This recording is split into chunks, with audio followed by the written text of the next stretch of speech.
Hello पिला माने आशा करुच्ची आपण माने समस्ते भल थे। आज चैप्टर है षष्ठ श्रेणी इतिहास बहिर द्वितीय चैप्टर सर्वप्राचीन समाज। यार प्रश्न उत्तर गुड़िक सहित आज डिस्कसन करी। यार प्रथम प्रश्नटी रही पुरातन प्रस्तर जुगर लोक मान जीवन यापन प्रणाली किपरि थिला। पुरातन प्रस्तर जुगर मनुष्य खाद्य संग्रह पर जाजापर जीवन यापन करुले। जो स्थान रे किसी समय रोते सही अंचल फलमूल और शिकार अभाव देखादेले से स्थान छाड़ी अन्य स्थान को चली जाउथिले। ऋतु अनुसार विभिन्न फल फूल संग्रह निमंते से स्थान परिवर्तन करुले। प्रचुर जल और उर्वर चारण भूमि पाई नदीकूल पशुपक्षी बासस्थली अटे। तेणु पशु शिकार से गोटे नदीकूल अन्य नदीकूल को जाउथिले। सेमाने पत्थर निर्मित कुराड़ी कांक बर्छा साहाय्य खोलिबा काटिबा छेचिबा और शिकार करिबार अनुमान करा जाए। शीत और खरारु रक्षा पाइबा पई सेमाने शरीर को आवृत करि पारु नथिले। कालक्रमे सेमाने चमड़ा बा गछर बकल को वस्त्र रूप में व्यवहार करने को शिखिले। जीवजंतु आक्रमण रक्षा करने से गछर कोरड़ और पहाड़र प्राकृतिक गुंफारे आश्रय नेउथिले। ख नंबर प्रश्न होची निआर व्यवहार जानिबा द्वारा पुरातन प्रस्तर जुगर लोक माने किभଳି उपकृत हेले। पुरातन प्रस्तर जुगर मनुष्य प्रथमे पत्थर सहित पत्थर घसी होई निआ बाहरिबा और सही निआ गछ पत्र और डाल को पोड़ी पाउंस करदेबा लक्ष्य करागला। तेणु जलिबा पई एही कौशल अवलंबन करी निआ बाहर करागला। फल निआर व्यवहार तार जीवन यापन प्रणाली में परिवर्तन आनिला। सेमाने निआ द्वारा निज शरीर को शीत दाउरू रक्षा करि पारिले। निआर आलोक साहाय्य सेमाने निजको हिंस्र जंतु आक्रमण रक्षा करि पारिले। सेमाने निआ द्वारा पशु मांस पोड़ी खाइले कंचा मांसरू पोड़ा मांसर स्वाद अधिक बोली जानी पारे। ग नंबर प्रश्न हेउची पुरातन प्रस्तर जुगर लोक माने हाथ हथियार क्यों काम रे व्यवहार करुथिले। पुरातन प्रस्तर जुगर लोक माने हाथ हथियार द्वारा खोलिबा काटिबा छेचिबा और शिकार कार्य करुथिले। सेमानक अस्त्र शस्त्र गुड़िक चिकण नथिला।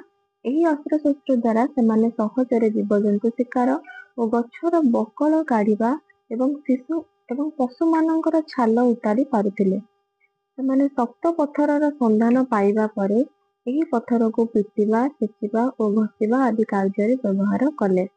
पंजाब सोन नदी और उत्तर प्रदेश बिरला नदी उपत्यका दाक्षिणात्य मालभूमि रे केतेक स्थान और चेन्नई निकटर शक्त पत्थर से जुगर हाथ हथुड़ी आविष्कृत होइछे।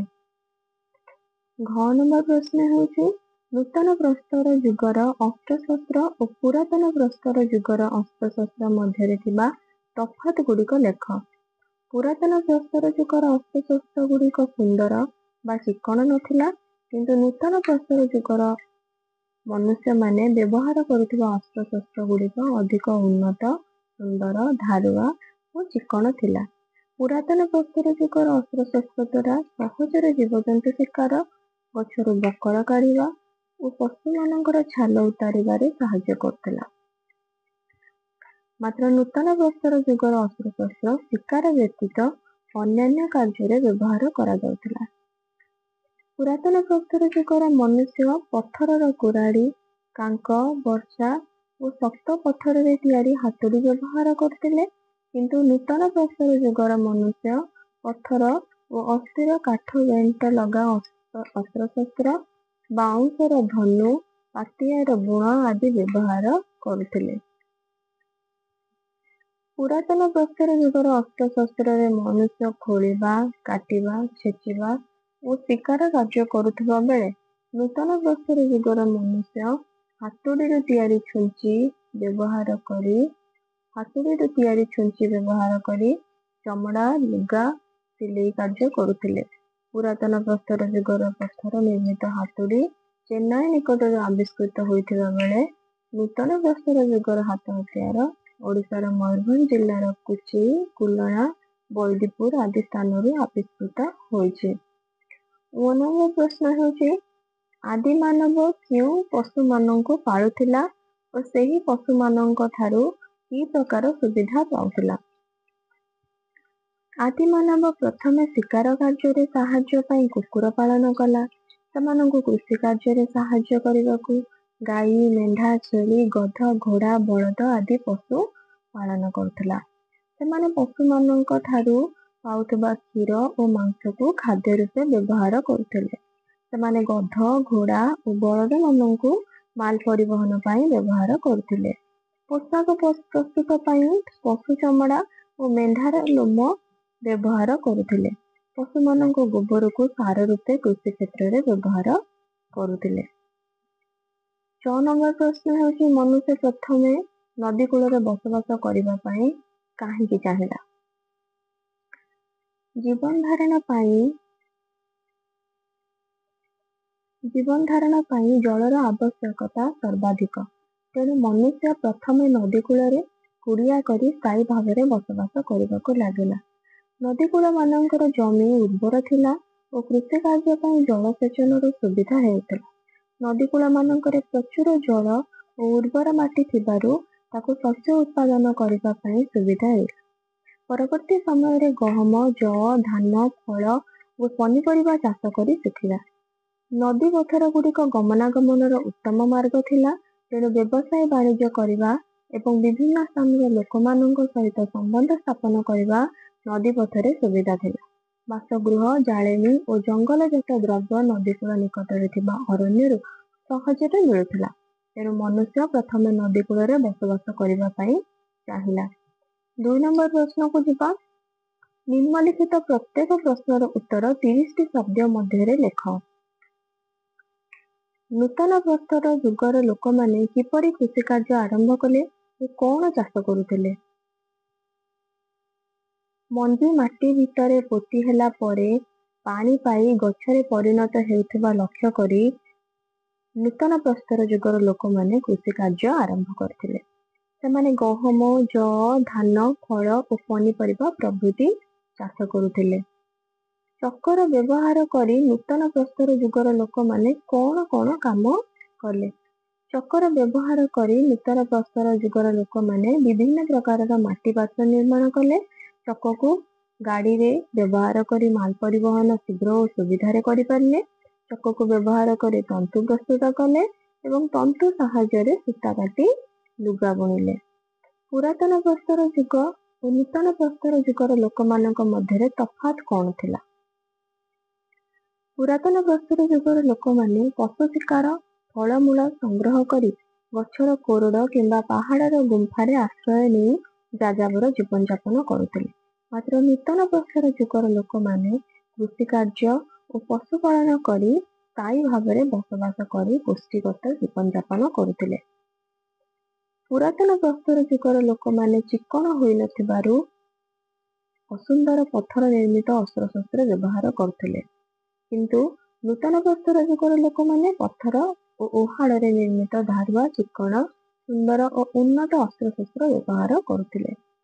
ପୁରାତନ ପ୍ରସ୍ତର ଯୁଗର ଲୋକମାନେ ଗୋଟିଏ ନଦୀ କୂଳରୁ ଆଉ ଗୋଟିଏ ନଦୀ କୂଳକୁ ଯାଉଥିଲେ କାହିଁକି?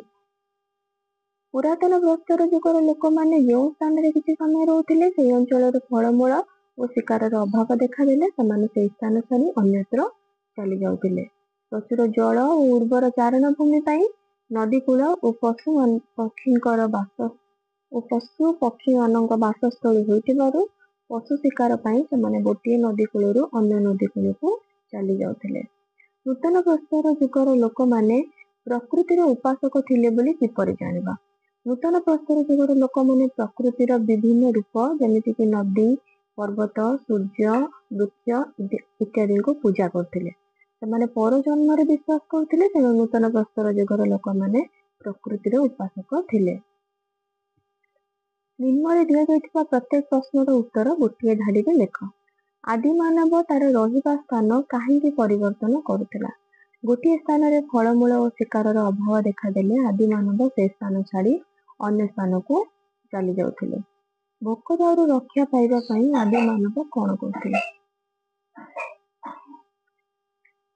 ଭୋକ ଦାଉରୁ ରକ୍ଷା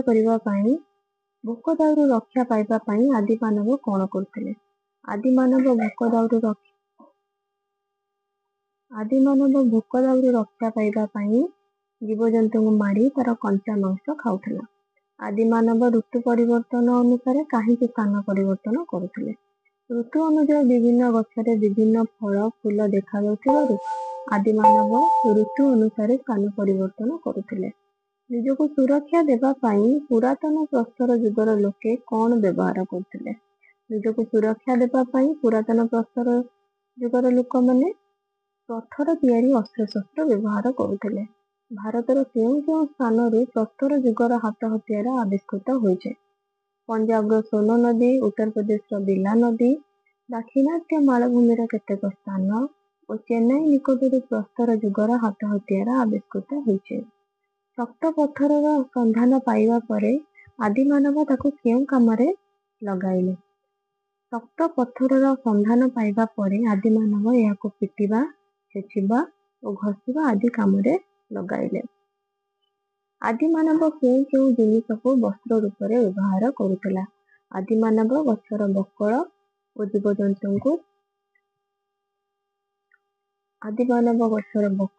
ଜୀବଜନ୍ତୁଙ୍କ ଚମଡ଼ାକୁ ବସ୍ତ୍ର ରୂପରେ ବ୍ୟବହାର କରୁଥିଲା। ଜୀବଜନ୍ତୁଙ୍କ ଆକ୍ରମଣରୁ ରକ୍ଷା ପାଇବା ପାଇଁ ଆଦିମାନବ କେଉଁଠାରେ ଆଶ୍ରୟ ନେଉଥିଲା? ଜୀବଜନ୍ତୁଙ୍କ ଆକ୍ରମଣରୁ ରକ୍ଷା ପାଇବା ପାଇଁ ଆଦିମାନବ ଗଛର କୋରଡ଼ ଓ ପାହାଡ଼ର ପ୍ରାକୃତିକ ଗୁମ୍ଫାରେ ଆଶ୍ରୟ ନେଉଥିଲା। ଓଡ଼ିଶାର କେଉଁ କେଉଁ ସ୍ଥାନରେ ଆଦିମାନବ ବ୍ୟବହାର କରୁଥିବା ଚିତ୍ରକଳାର ସନ୍ଧାନ ମିଳିଛି? ଓଡ଼ିଶାର ବୁଢ଼ାହାଣ୍ଡି, ବିକ୍ରମଖୋଲ, ମାଣିକମଡ଼ା, ଯୋଗୀ ମଠ ଇତ୍ୟାଦି ପାହାଡ଼ରେ ଆଦିମାନବ ବ୍ୟବହାର କରୁଥିବା ଚିତ୍ରକଳାର ସନ୍ଧାନ ମିଳିଛି। ଓଡ଼ିଶାର କେଉଁ ସ୍ଥାନରୁ ନୂତନ ପ୍ରସ୍ତର ଯୁଗର ହାତ ହତିଆର ମିଳିଛି? ଓଡ଼ିଶାର ମୟୂରଭଞ୍ଜ ଜିଲ୍ଲାର କୁଚେଇ, କୁଳିଅଣା, ବୈଦିପୁରରୁ ନୂତନ ପ୍ରସ୍ତର ଯୁଗର ହାତ ହତିଆର ମିଳିଛି। 4 ନମ୍ବର ପ୍ରଶ୍ନ ହେଉଛି ବନ୍ଧନୀ ମଧ୍ୟରେ ଉପଯୁକ୍ତ ଶବ୍ଦ ବାଛି ଶୂନ୍ୟସ୍ଥାନ ପୂରଣ କର। ପୁରାତନ ପ୍ରସ୍ତର ଯୁଗର ଲୋକମାନେ ଚିତ୍ରକଳାର ସନ୍ଧାନ ଡ୍ୟାସ୍ରୁ ମିଳିଛି। ଉତ୍ତରଟି ହେଉଛି ଗୁମ୍ଫା। ବର୍ତ୍ତମାନ କେରଳର ଡ୍ୟାସ୍ ମାନେ ଯାଯାବର ଜୀବନଯାପନ କରୁଛନ୍ତି। ବର୍ତ୍ତମାନ କେରଳର ପାଣ୍ଡାରାମଠାରେ ଲୋକ ଯାଯାବର ଜୀବନଯାପନ କରୁଛନ୍ତି। ନୂତନ ପ୍ରସ୍ତର ଯୁଗର ଲୋକମାନେ ମାଲ ପରିବହନ ପାଇଁ ଡ୍ୟାସ୍କୁ ବ୍ୟବହାର କରୁଥିଲେ। ନୂତନ ପ୍ରସ୍ତର ଯୁଗର ଲୋକମାନେ ମାଲ ପରିବହନ ପାଇଁ ଆମର ଘୋଡ଼ାକୁ ବ୍ୟବହାର କରୁଥିଲେ। ପ୍ରସ୍ତର ଯୁଗର ମଣିଷକୁ ଚକ ବ୍ୟବହାର କାର୍ଯ୍ୟରେ ସାହାଯ୍ୟ କରୁଥିଲା। କୋଉଥିରେ ସାହାଯ୍ୟ କରୁଥିଲା? ପରିବହନ କାର୍ଯ୍ୟରେ। ପ୍ରସ୍ତର ଯୁଗର ମଣିଷକୁ ଚକ ବ୍ୟବହାର ପରିବହନ କାର୍ଯ୍ୟରେ ସାହାଯ୍ୟ କରୁଥିଲା। ମନୁଷ୍ୟ ପ୍ରଥମେ ଡ୍ୟାସ୍ ସ୍ଥାନରେ ସ୍ଥାୟୀ ହୋଇ ରହିବା ଶିଖିଲା। ମନୁଷ୍ୟ ପ୍ରଥମେ ନଦୀ କୂଳରେ ସ୍ଥାୟୀ ହୋଇ ରହିବା ଶିଖିଲା।